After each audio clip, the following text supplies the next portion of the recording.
Welcome to the CBS Radio Mystery Theater Archives, the only YouTube channel which has the original classic episodes of the CBS Radio Mystery Theater in order with no ads. Thank you for listening, and now, enjoy the show.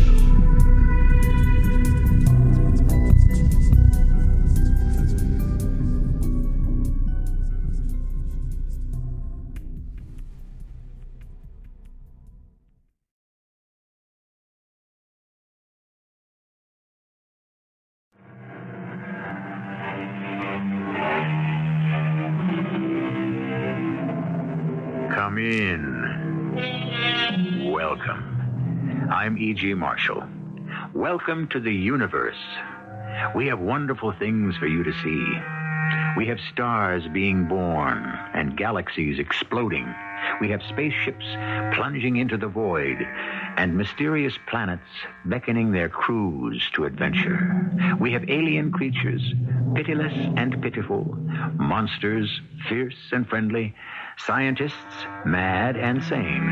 We have them all because you have your imagination, and you can see wonders more wonderful than any movie screen can show.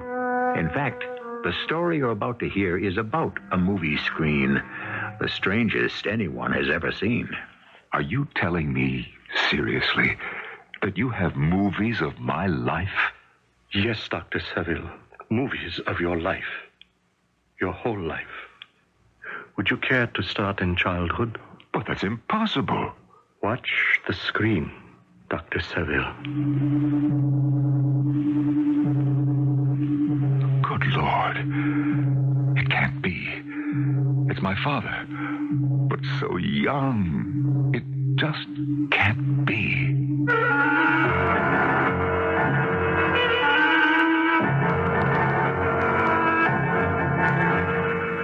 Our mystery drama, The Movie Makers, was written especially for the Mystery Theater by Henry Slesar and stars Marian, Seldes and Norman Rose. I'll be back shortly with Act One. Our story begins where some stories end, because a life has ended. The life of Dr. John Saville, a world-renowned physicist. The Saville theory of dual entropy will become standard among scientific principles, and for the next century, scientists will debate whether or not Dr. Saville's theory of space heat would have been proved valid if the great man had lived. But Dr. Saville is dead. His work lives on, his memory, and his widow. Please come in, Martin. Oh, thank you, Vera. But I really think you should go up and rest now. Funerals are very hard on the living. I must talk to you. Maybe you'll finally tell me the truth. About why I went to a funeral this morning. About why my husband shot himself. Oh, Vera. Don't give me that suffering look, Martin. Save it for your students. I know you'd like the whole world to believe it was nothing but an aberration on John's part, a momentary act of madness. He was overworked. John has been overworked all his life. But he loved being alive, and now suddenly he's dead. Oh, Vera, why trouble yourself? Death is too solid a fact to question. I question this fact. Vera, your husband was approaching the end of one of the most significant theorems in physics.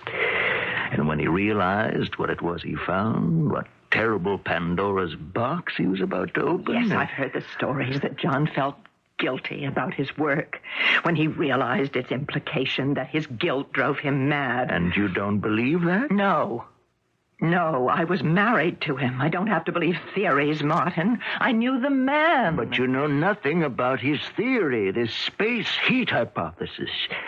Do you realize what kind of military end could have evolved from it? Did you see the interview in Science? In News Weekly with General Fletcher? A planet wrapped in flame. That's a horrifying thought, isn't it, Vera? And that was the thought John had with him for months now. I just don't believe it. You told me he'd leave the house frequently. But yes, every day, for hours. I don't know where he went. I still don't know. Never mind. We have more practical things to talk about. Practical? Legal things, Vera. We have to probate the will, get John's papers together. We'll go over them tomorrow. You know where he kept everything? Yes. His wall safe. I have the combination. I'll open it tonight. You do that. And, Vera, don't think of the way John died. Think how he lived.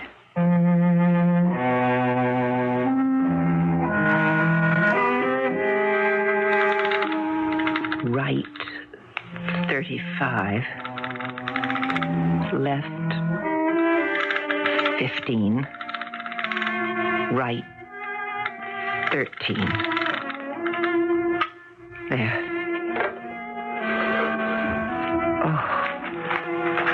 Oh, so many papers. They'll have to be sorted out. Let's see. Oh, here are the insurance policies. These must be his work notes. I'll have to give them to Martin. What's this? Another notebook with a rubber band around it. I wonder if John could have kept a diary. Something wrapped around this. A letter? I remember when this arrived. It was a Saturday morning. John always shared the mail with me, but this letter he kept silent about, and I never did know why. Let me see. Dear Dr. Saville, your interest is kindly solicited in a unique proposition we would like to offer you.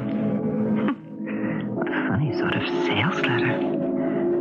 Unknown to you and by means of a process hitherto thought impossible, our organization has been photographing your life since the date of your birth on October 2nd, 1921.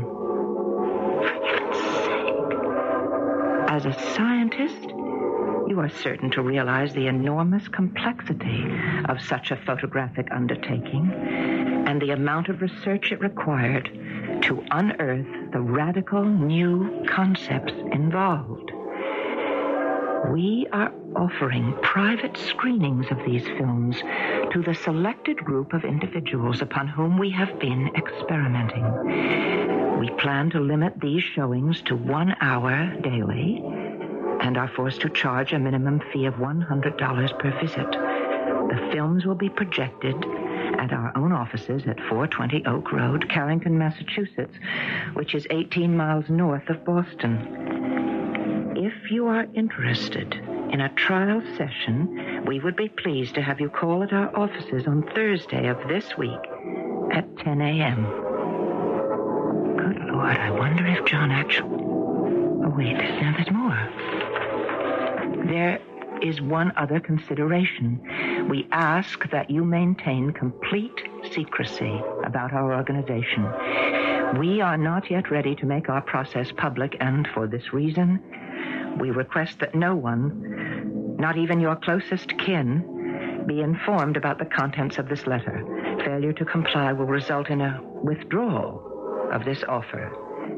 Yours very truly, Howard Frank, Vice President, Life Films Incorporated. It has to have been some kind of hoax.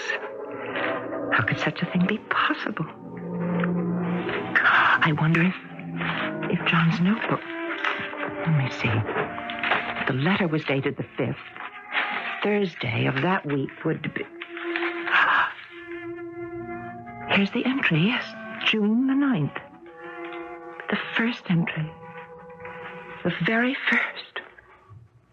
This has been an extraordinary day for me, and worthy of being recorded in a special journal. 1 hour ago, I returned from a small town called Carrington, some 18 miles from the city of Boston. I've spent this morning in a ramshackle frame house at the outskirts of town, whose interior has been converted into a modern, office-like arrangement of some 4 rooms. And in one of those rooms, I have been watching myself as a youth of 27 attending a small gathering at the home of a man who's been dead for 10 years. I realize that I am writing this with unscientific detachment, but this experience has shaken my soul like dice in a gambler's cuff. I will try to start at the beginning.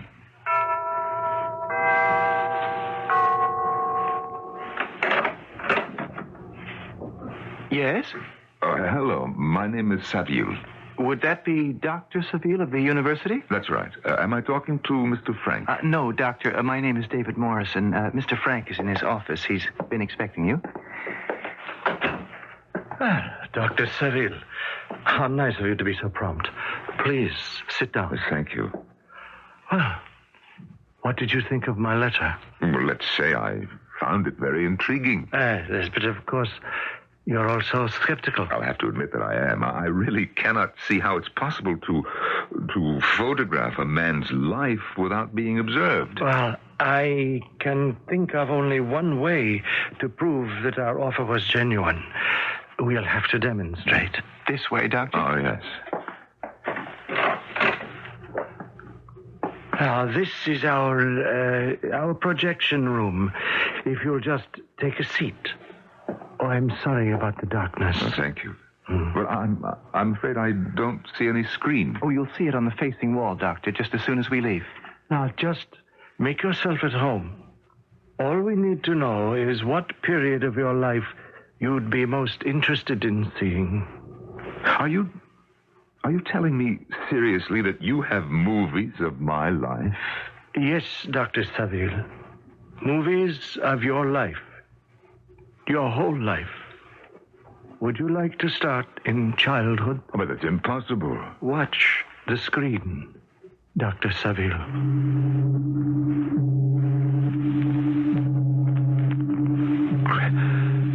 Great heavens. It can't be.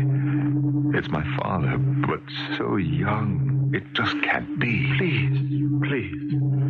Now try to think of some specific event you'd like to see.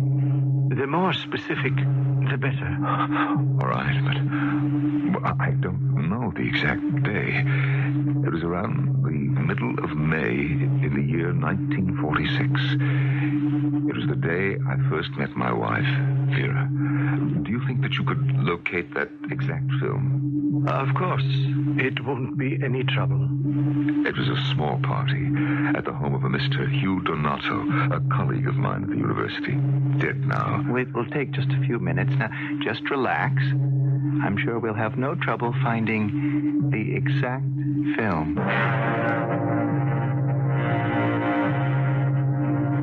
They left me alone then.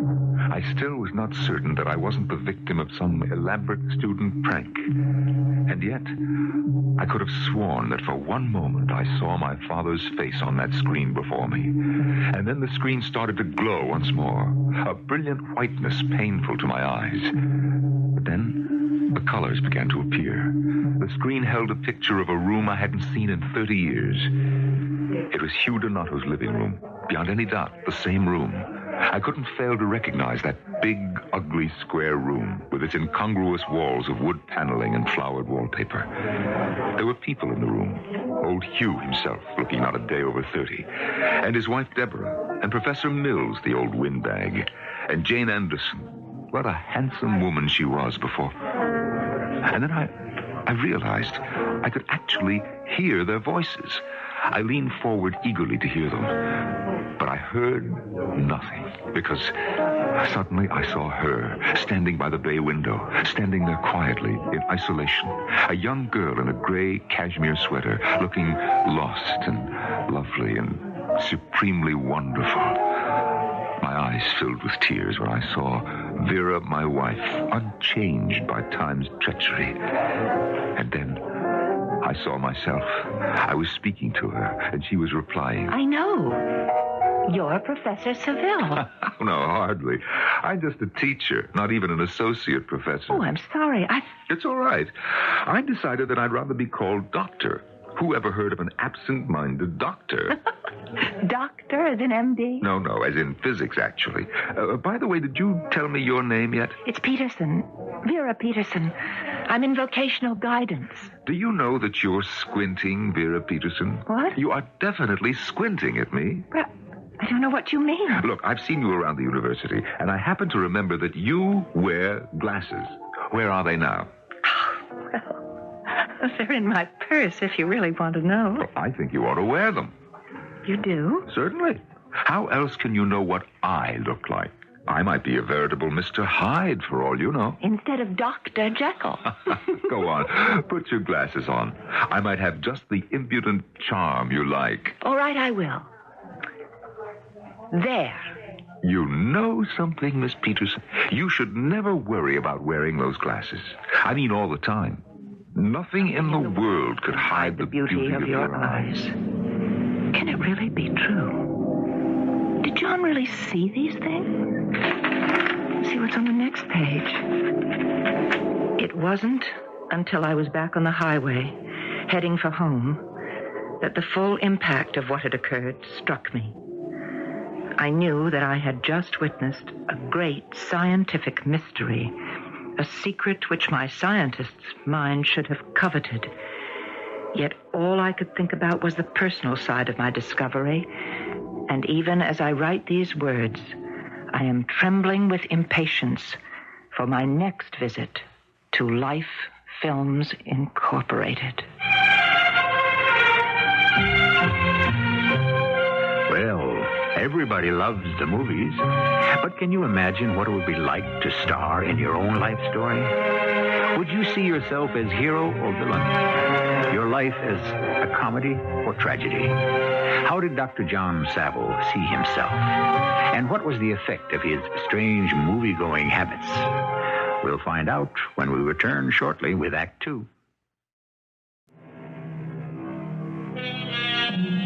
Vera Saville, widow of the renowned scientist Dr. John Saville, sits in the dim study in which her husband had spent long hours studying the mysteries of the universe, and ponders another mystery, the strange journal left to her as a legacy from her husband. A journal which tells the incredible story John Saville had kept secret from her. June the 22nd. Shall I tell Vera what I have seen? Shall I jeopardize this opportunity to relive my life in the strangest of all possible ways? I am caught up in an inner conflict that cries out for resolution. How have they performed this miracle? What wizardry has allowed them to put on film my every living deed without my knowledge? How can I, a scientist, not demand to know the answer? And yet, I cannot. I am so deeply entangled in the net they have cast that I lack the will to do anything. Every hour I have spent in the Carrington projection room has been infinitely precious to me. The past has become more real and more important to me than the present. Today, for instance, I spent an hour on a train with my father. I was on a transcontinental Pullman, sitting in the dining car, watching the towns and farms of America flash by the window. My father had some interesting tale or legend to recount about everything we saw. For his engineering work had given him the opportunity to know every state in the Union with a hometown familiarity. I remember how fascinated I had been by his stories when I was 14. That was the age of my trip. And how sad I was to realize now what a terrible old bore my father was. What a stuffy, pompous, wonderful old bore. How could I surrender such delights, even in the name of science?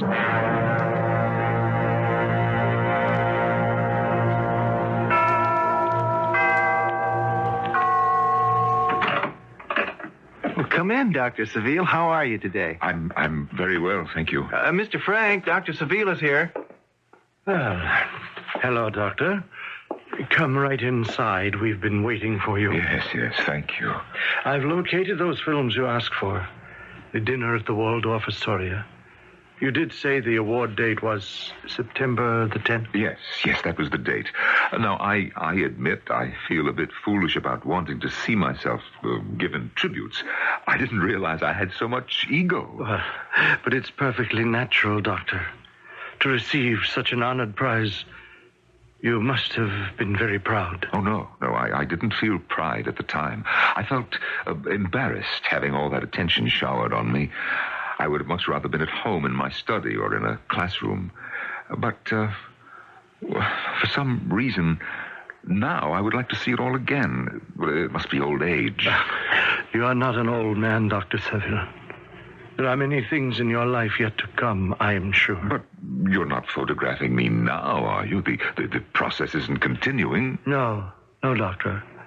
Our experiment is over. Now, all you have to do is enjoy it.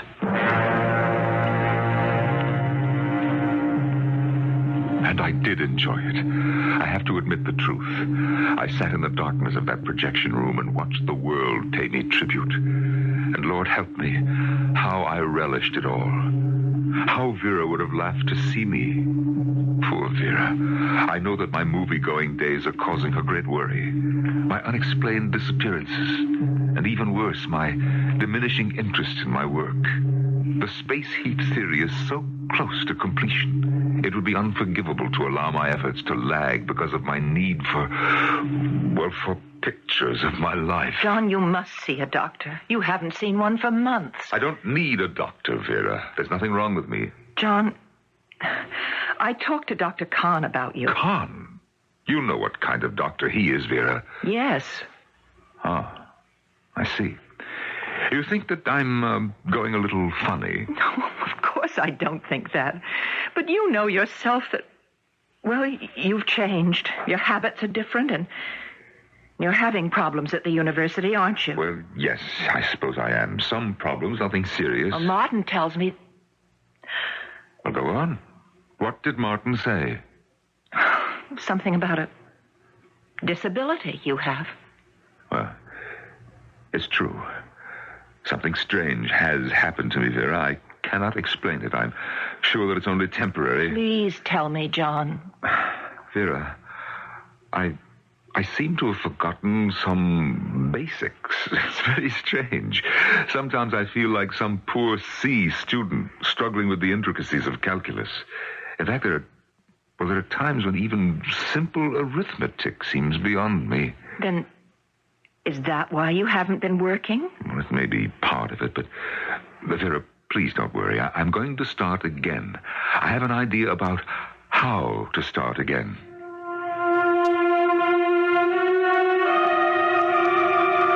Yes, I had an idea. You might call it an inspiration. Didn't the files of Life Films Incorporated contain every waking hour of my life?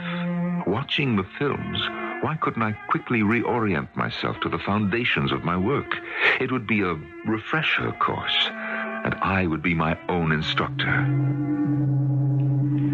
This morning, I viewed the scene in my study when I had first glimpsed the secret of space heat. The blackboard covered with equations was a friendly sight, and as I studied it eagerly, a sense of elation came over me. But when I arrived home and made myself a makeshift lunch at 2 p.m., the terrible truth struck me. It had all been so clear on that screen in the projection room, but now, sitting in that quiet kitchen, the film seemed like a long-forgotten dream, a hazy memory from the distant past. The cosmic sense of all I had seen on that blackboard had become meaningless. I could recall nothing. Absolutely nothing. September 13th. I did not go to Carrington today. The effort was monumental. I left the house as usual, not wanting the change in my routine to be noticed by Vera. Instead, I drove the car through the countryside in an effort to clear my clouded brain. The attempt was unsuccessful. I could think of nothing but that narrow room at Carrington. I craved the comfort of that armchair and screen, the way an addict must crave his narcotic. Those hours now are essential to my existence. I must have them at any cost.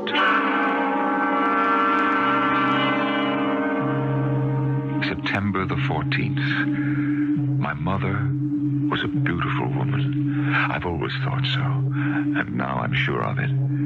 She was like some golden angel with long blonde hair and gentle hands. She died when I was only 5, but I've spent an unforgettable hour with her on this, my birthday. Even now, locked in my study, while Vera pleads with me on the other side of the door, my eyes are full of tears. Why can't they leave me alone, my so-called friends? Martin, it's the only way. I asked Dr. Kahn to come to the house tonight, just to observe John, to tell me what he thinks. Well, it won't work, Vera. You can't treat an unwilling patient. Oh, I don't want him to start treating him. I want him to tell me what's wrong. No, Vera, no doctor will make a diagnosis on this basis. I'm surprised Dr. Kahn agreed to all this. Oh, he doesn't really know. I just asked him for dinner. He's met John before, you know. He's met him at least a dozen times at those award dinners. I still say it's the wrong way to solve the problem.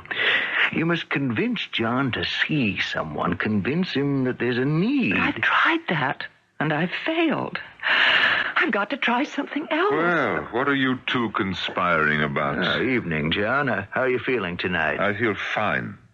Shall I take my temperature for your benefit? Oh, really, John? I'm sorry, Martin. It's just that I've become so sick and tired of people asking me how I am. Martin, you can stay for dinner, can't you? Oh, I really don't think I can. Please, you've got to stay. Of course, Martin. Why not?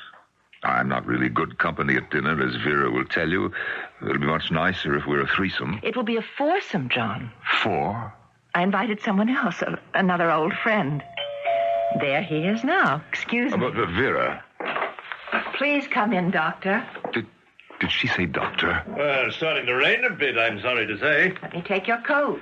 Well, I never did learn the art of remembering my umbrella. Well, good evening. Oh, hello, Victor. Yes, Martin, how nice to see you. And you, John? John, you remember Dr. Victor Kahn, of course. No, I'm afraid I don't. Well, something tells me you're surprised to see me here, John. I heard my wife say that you're a doctor. Well, you know Dr. Kahn is a psychiatrist. Well, in fact, the two of you shared the same award last year, remember? No, I don't. I don't remember anything about it, and frankly, I don't see why I should share my dinner table with a stranger. John, how can you say that? I'm sure that you have regular consulting hours, Doctor. I don't intend to consult you on my dinner hour. Now, if you'll excuse me. John, wait. I think there's a misunderstanding. I thought we'd become friends. Friends? I never saw you before in my life.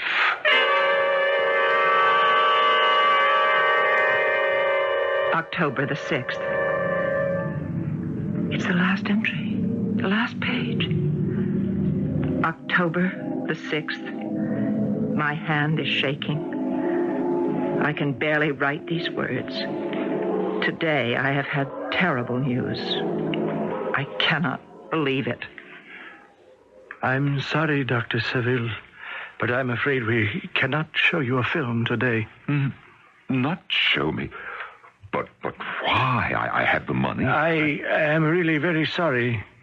You see, the projection room has been dismantled. What?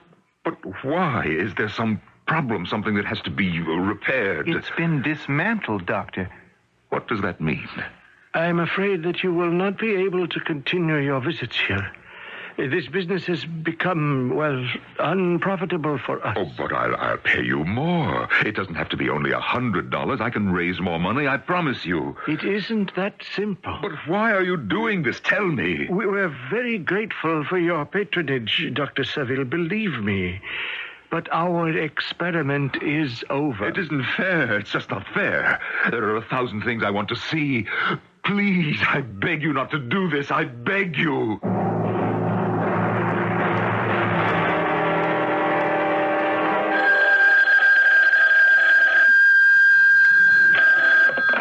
Hello? Vera, it's Martin. How are you? Oh, I'm all right, Martin. Thank you. I'm just calling to find out if you located all of John's papers. Yes, I have them. Everything we discussed was in his wall safe. Oh, good. I'm glad to hear it. Now, what time would you like me to come over tomorrow? Tomorrow? Well, I have classes in the afternoon. Can we make it in the morning? No, Martin, it won't be possible. Oh, why not? I won't be here tomorrow. I'm going somewhere. Where? Well, not to your sister. You said you wouldn't leave for at least a month. We'll just have to make it another time, Martin. I'm sorry. Very well, Vera. Goodbye. Goodbye. Now, what was that address again? Oh, here it is. Life Films Incorporated, 420 Oak Road, Carrington, Massachusetts.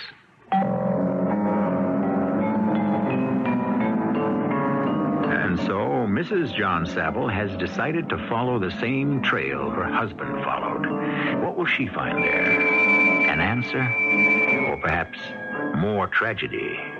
We'll find out exactly what happens at 420 Oak Road when we return shortly with Act 3. It's a cold, crisp day in autumn. A day for visiting the countryside, to see the blazing colors of the leaves before their fall. But the eyes of Vera Saville behind the wheel of her car seem to see nothing but the road ahead. Even as she drives, her mind is full of doubts that she will find anything at all at 420 Oak Road, either because its occupants have moved on or because those occupants had never been there.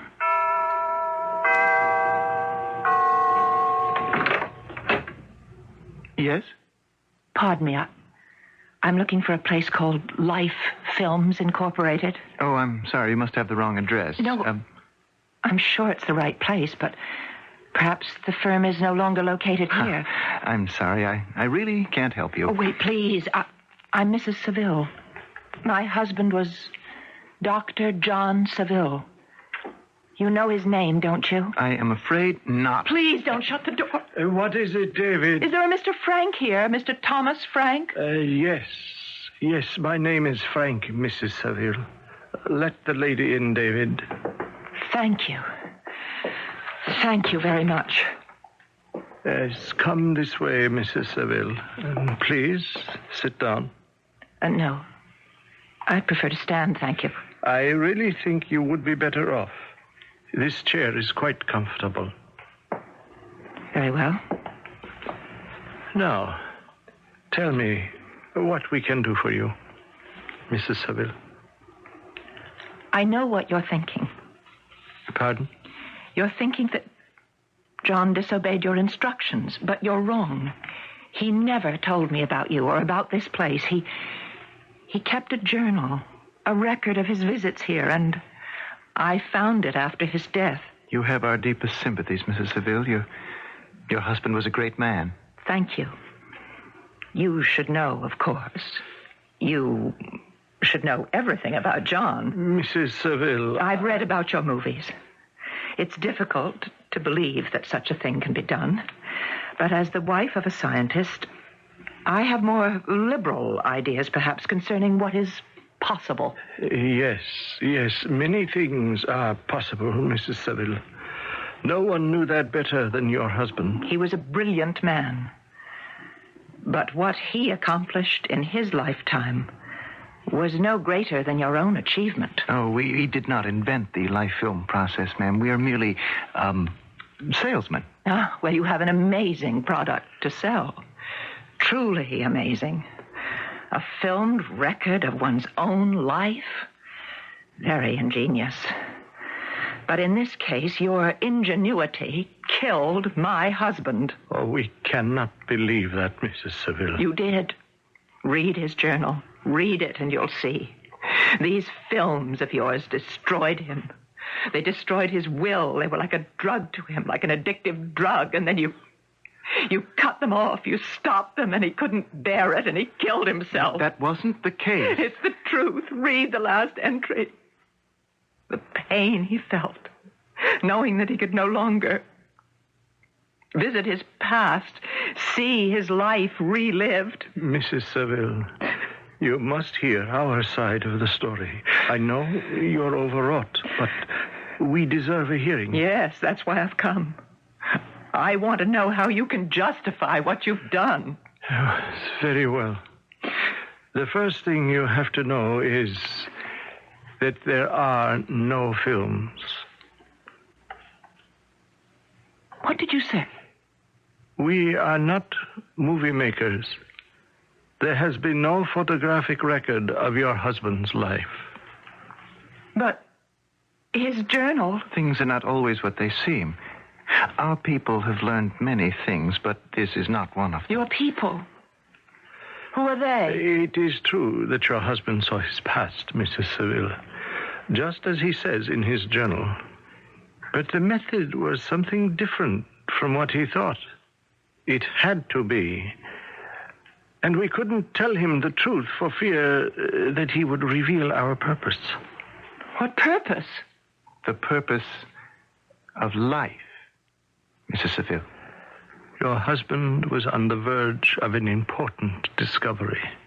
A discovery that the people of our world have been aware of for many centuries. Your world? Oh, no. Oh, no. I'm not going to believe it. You're going to sit there and tell me that you're from some other planet, that you're aliens? It will be the truth. But that's not possible. I want the real truth, not some idiotic fairy tale. It is only the truth. We are from a planet of a sun, not too distant from yours. Someday, perhaps, your people will reach us just as we have reached you. And when that day comes, if you come in peace, we will greet you in peace. But what has this to do with my husband? We are given to the long view of things, Mrs. Seville. That's why we were sent here. To prevent your husband's theory from being born before its time, before the people of your world were able to cope with its dangers. We had to stop him. You mean to kill him? Is that what you were planning to do? Kill my husband? No, Mrs. Seville. We are forbidden to take life. There are laws in your world which also forbid it, but those laws are only in your preachings. Our law is integrated in our minds and bodies and souls. Oh, I see. So you arranged for him to kill himself? No, that was not our intention. We deeply regret this tragic outcome. Please believe us, Mrs. Seville. All we wanted to do was to make your husband forget. But how? By destroying his mind? We hope to have him forget only enough to make completion of his work impossible. Yes, come with me, Mrs. Seville. I want to show you our projection room.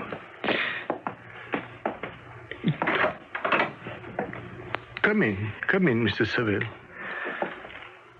Well, it's just as he described it. Yes. This is where your husband watched scenes from his past, but not on films, Mrs. Seville. We have evolved a method for producing from one's own mind the stored images of memory. I can assure you, the principles involved are more complex than your husband's space heat theory. Memory. Then John only remembered what he saw. Oh, the mind forgets nothing. There is a storehouse in our brains that keeps its treasures until some outside force brings them to light once again. We have discovered that force, that light, if you will. And through it, Dr. Seville rediscovered his past. It was a wondrous experience for him, but we expected to be repaid. And you don't mean money? No. We were repaid in another kind of coin. the coin of forgetfulness. The effort of extracting the past is a great one. The price is memory itself. Each hour your husband viewed in this room would later be forgotten by him in its entirety, no matter how hard he tried to recall it. Then you did destroy his mind. In the interests of peace, Mrs. Saville. And then when you were through with him, you tossed the empty shell aside. We did what had to be done. And what will you do now? We will return home. Our task on Earth is ended. For now. And what will I do now? John was everything to me. To you, he was nothing more than an assignment. Something you had to attack and destroy. But he was my husband in my life. Oh, believe me, Mrs. Saville, we wish there was something we could do. Well, there is. There is. Anything, Mrs. Saville. Just tell us what you wish. I want to see a film.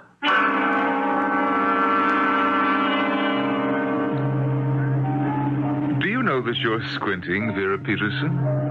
What? You are definitely squinting at me. I don't know what you mean. Look, I've seen you around the university, and I happen to remember that you wear glasses.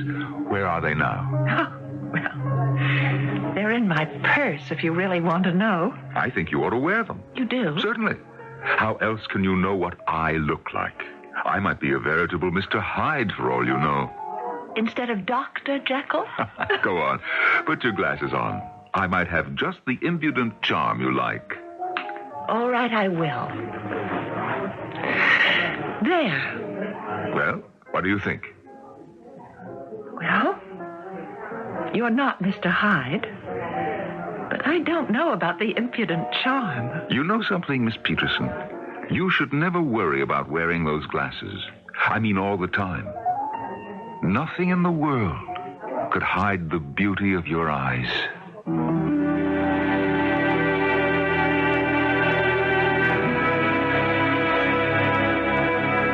Yes, you've guessed it. You've just heard a love story. But why not? Is there anything more wonderful, marvelous, or mysterious than love? We suspect that it is one earthly phenomenon that man will take with him and her to the outer planets. That romance will follow the rocket ships, that valentines will be sent on Venus, that wedding rings will be worn on the rings of Saturn. I'll be back shortly.